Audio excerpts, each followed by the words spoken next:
la première question, est-ce qu'elle a dit, j'ai pas bien entendu, est-ce qu'elle a dit que elle avait beaucoup plus de crainte que d'espoir? Est-ce qu'elle a dit ça?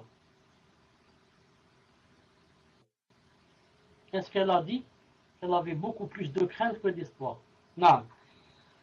Donc la personne qui a beaucoup plus de crainte que d'espoir est une personne qui n'est pas équilibrée. Comme la personne qui a beaucoup plus d'espoir que de crainte est une personne qui n'est pas équilibrée. La personne qui a beaucoup d'espoir, beaucoup plus que la crainte, celle-là, elle va devenir dans la secte des Murji'a. Murji'a. Tu fais tout, c'est pas grave. L'iman se trouve dans le cœur. Et la personne qui va avoir beaucoup plus de crainte que d'espoir, elle peut finalement faire partie de la secte des Khawarij. Non.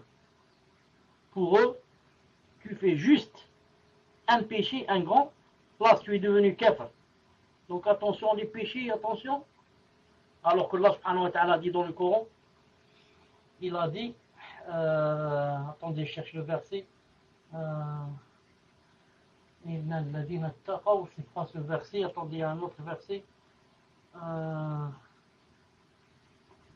Dommage, j'ai oublié le verset, où Allah subhanahu wa ta'ala dit que, yani, bon, je donne, ce verset lui ressemble. إن الذين اتقوا إذا مسهم طائف من الشيطان تذكروا فإذا هم مبصرون. Il a dit les pieux. Allah Ta'ala dit les personnes pieuses, ce sont ceux qui, si jamais le shaitan les touche, soit en les mettant en colère, soit en les mettant dans les péchés ou là, qu'est-ce qu'ils font? Ils se rappellent et les voilà sur le droit chemin. Donc, il a dit d'un côté les pieux et de l'autre il a dit le shaitan peut avoir une influence sur eux. Une colère, un péché. Donc, faire des péchés, c'est presque, c'est pas presque, c'est humain. Si quelqu'un va dire, moi je fais jamais de péché, c'est-à-dire celui-là, il a prétendu être quoi? Être un ange, même pas un messager. Les messagers font les petits péchés. Donc, il s'est imaginé comme un ange. Et le hadith est clair que Allah Ta'ala a dit que si jamais vous ne faites pas les péchés, alors Allah Ta'ala va vous exterminer et faire venir un autre peuple, disons, qui vont faire les péchés, vont demander pardon à Allah Ta'ala, et Allah Ta'ala va leur pardonner. Donc l'essentiel, c'est de faire le possible pour ne pas faire les péchés. Mais si on fait, on est un être humain. Je demande à Allah Ta'ala Tout-Puissant de me pardonner, je mets dans mon cœur que je ne ferai plus, et je fais des doigts pour que je n'en fasse plus. Maintenant, si je retombe dans le péché, la même chose. Et comme ça, jusqu'à ce que je meure. C'est pour ça que le hadith authentique du prophète sallallahu alayhi wa sallam dit que le croyant, c'est comme il a ressemblé à un arbre ou alors à un épi de maïs. Il a dit quand il vient le vent, il le fait tomber. Quand passe le vent, il se relève. Contrairement au kafir, qui a été ressemblé à l'arbre qui s'appelle le pin ou le sapin. Aucun vent ne peut le faire bouger, jusqu'à ce qu'il soit déraciné. Déraciné, des racines, on lui enlève les racines, il n'existe plus. Donc nous, on tombe et on se relève. On tombe, il y a le vent, on tombe. Ensuite, on se relève. On fait la tauba, on demande à Allah de nous pardonner.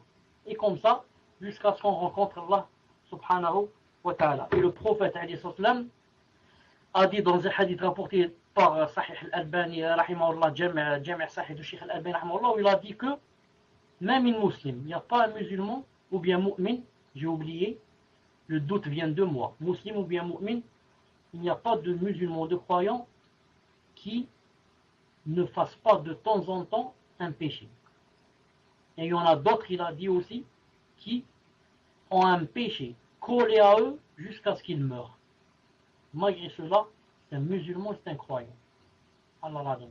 Donc je dis à la personne qui a dit qu'elle avait beaucoup plus de crainte que d'espoir, attention, en exagérant sur le côté crainte, tu vas peut-être tomber dans la peur, le stress, le désespoir, et peut-être, astaghfirullah, peut-être même tout quitter.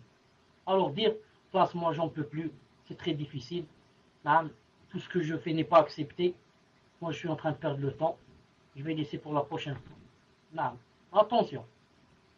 Donc, il faut faire le possible, Inch'Allah Ta'ala, pour être équilibré. Et se dire que je ne suis pas un ange pour que je ne fasse pas de péché. Mon but, c'est d'adorer Allah. Ce n'est pas de faire des péchés. Mais malheureusement, on tombe dans les péchés. J'essaie au maximum de minimiser les dégâts. De minimiser les dégâts. J'ai mes passions, j'ai mes tentations. J'ai les shayatines, les vrais. Ensuite, j'ai les shayatines des êtres humains. Ensuite, j'ai mille et une choses qui essayent de me détourner, de me dévier. Je suis en guerre du matin au soir. Je suis en guerre. Un jour, c'est moi qui gagne, et un jour, ce sont eux qui me gagnent. Mais je fais mon possible pour que lorsqu'ils me gagnent, ils me gagnent seulement dans les petites choses. Pas dans les grandes choses. Pas dans le fait de boire l'alcool, la zina, Inch'Allah, dans les petites choses. De temps en temps, je dis un mot peut-être mal déplacé. De temps en temps, je lance un regard de haram. De temps en temps, les petites choses. Pas dans les grands péchés et les péchés capitaux. Puisse Allah subhanahu wa ta'ala nous préserver.